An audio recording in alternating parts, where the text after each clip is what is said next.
कल श्रीनगर में जवानों का हौसला बढ़ाने के बाद रक्षा मंत्री राजनाथ सिंह आज गुजरात के भुज एयरबेस पहुंचे, जहां उन्होंने भारतीय वायुसेना को ऑपरेशन सिंदूर के लिए बधाई दी और पाकिस्तान को जमकर लताड़ लगाई।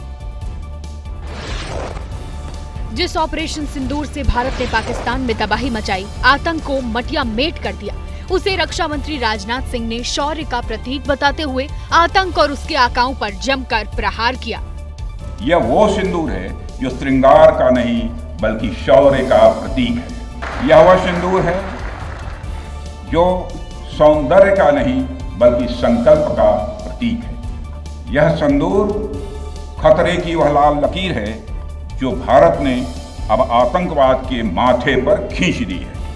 रक्षा मंत्री ने ऑपरेशन सिंदूर के लिए भारतीय एयरफोर्स की जमकर तारीफ की, क्योंकि भारतीय सेना के शौर्य और साहस की जितनी तारीफ की जाए उतनी कम है। हमारी एयरफोर्स एक ऐसी स्काई फोर्स है जिसने अपने शौर्य, पराक्रम और प्रताप से आसमान की नई और बुलंद ऊंचाइयों को भी छू लिया है। भारत के फाइटर प्लेन बिना सरहद पार किए ही यहीं से उनके हर कोने तक सीधा प्रहार करने में पूरी तरह से सक्षम है।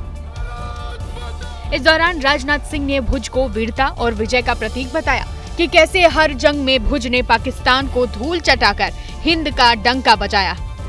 यह भुज 1965 में पाकिस्तान के खिलाफ हमारी जीत का भी साक्षी रहा है और यह भुज 1971 में पाकिस्तान के खिलाफ हमारी जीत का भी यह साक्षी रहा है और आज एक बार फिर यह भुज पाकिस्तान के खिलाफ हमारी जीत का साक्षी बना है। भुज की धरती से रक्षा मंत्री राजनाथ सिंह ने पाकिस्तान को चेताया भी और समझाया भी कि पाकिस्तान एक ऐसे बारूद के ढेर पर बैठा है जहां जिसकी कोई सुबह नहीं है। ऑपरेशन सिंदूर की मार से पाकिस्तान अभी संभला भी नहीं, लेकिन उससे पहले रक्षा मंत्री राजनाथ सिंह ने भारत के एक्शन को ट्रेलर बताकर पाकिस्तान की धड़कन फिर से बढ़ा दी है।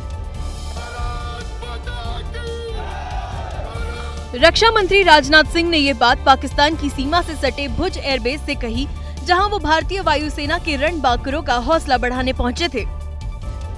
ऑपरेशन सिंदूर अभी खत्म नहीं हुआ है। जो कुछ भी हुआ वह सिर्फ एक ट्रेलर मात्र था। अब समय आएगा, जब भी सही समय आएगा तो हम पूरी पिक्चर भी दुनिया को दिखाएंगे।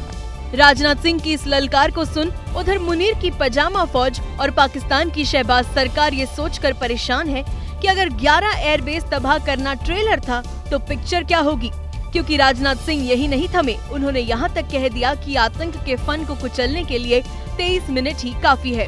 भारतीय वायुसेना के लिए सिर्फ 23 मिनट यह काफी थे पाकिस्तान की सरजमी पर पल रहे आतंक के अजगर को कुचलने के, और वह आपने करके दिखाया।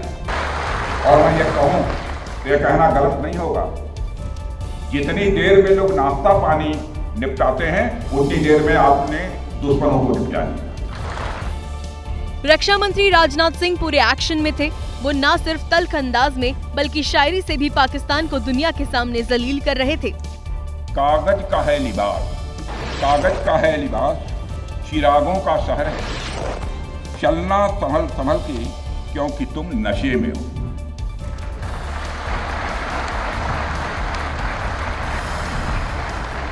भारत और पाकिस्तान के बीच भले ही युद्ध विराम हो गया हो, लेकिन भारत ने साफ कर दिया है कि टेरर और टॉक साथ साथ नहीं होगी, और अगर पाकिस्तान ने फिर सीमा लांघी तो उसे बड़ी कीमत चुकानी पड़ेगी। पाकिस्तान को घर में घुसकर पीटने के बाद भारत दुनिया भर में उसकी घेरेबंदी में जुटा हुआ है। इसी कड़ी में विदेश मंत्री एस जयशंकर ने अफगानिस्तान के कार्यवाहक विदेश मंत्री आमिर खान मुतक्की से फोन पर बात की। इस दौरान आमिर खान मुतक्की ने पहलगाम आतंकी हमले की निंदा की है। भारत और पाकिस्तान के बीच भले ही सीज फायर हो गया हो, लेकिन कूटनीतिक मोर्चों पर दोनों देशों की मुहिम जारी है। इस मुहिम में भारत को पाकिस्तान के खिलाफ अफगानिस्तान का साथ भी मिल रहा है। विदेश मंत्री एस जयशंकर ने अफगानिस्तान के कार्यवाहक विदेश मंत्री आमिर खान मुत्ताकी से फोन पर बात की, जिसके बाद पाकिस्तान का तिलमिलाना तय है, क्योंकि ऑपरेशन सिंदूर के दौरान पाकिस्तान ने भारत पर अफगानिस्तान में मिसाइल हमले की झूठी खबर फैलाई थी। जिसका भारत ने तब भी खंडन किया था और अब अफगान विदेश मंत्री ने भी पाकिस्तान को झूठा करार दिया। विदेश मंत्री एस जयशंकर ने बातचीत के बाद सोशल मीडिया पर जानकारी शेयर करते हुए बताया कि कार्यवाहक अफगान विदेश मंत्री मौलवी आमिर खान मुत्ताकी के साथ अच्छी बातचीत हुई। पहलगाम आतंकवादी हमले की निंदा के लिए मैं तहे दिल से उनकी सराहना करता हूं। झूठी और निराधार रिपोर्टों के जरिए भारत और अफगानिस्तान के बीच अविश्वास पैदा करने के हाल के प्रयासों को उनकी ओर से खारिज करने का स्वागत किया। ये बातचीत इसलिए बेहद अहम मानी जा रही है क्योंकि यह भारत और अफगानिस्तान की तालिबान सरकार के बीच पहली मंत्री स्तरीय बातचीत है।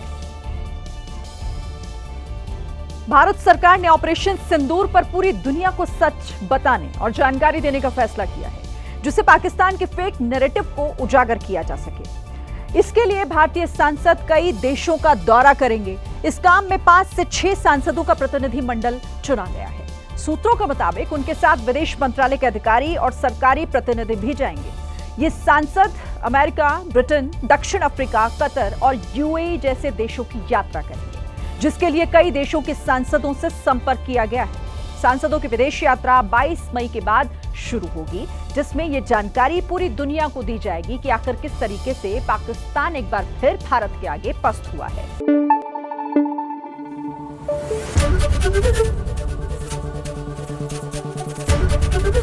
एबीपी न्यूज आपको रखे आगे।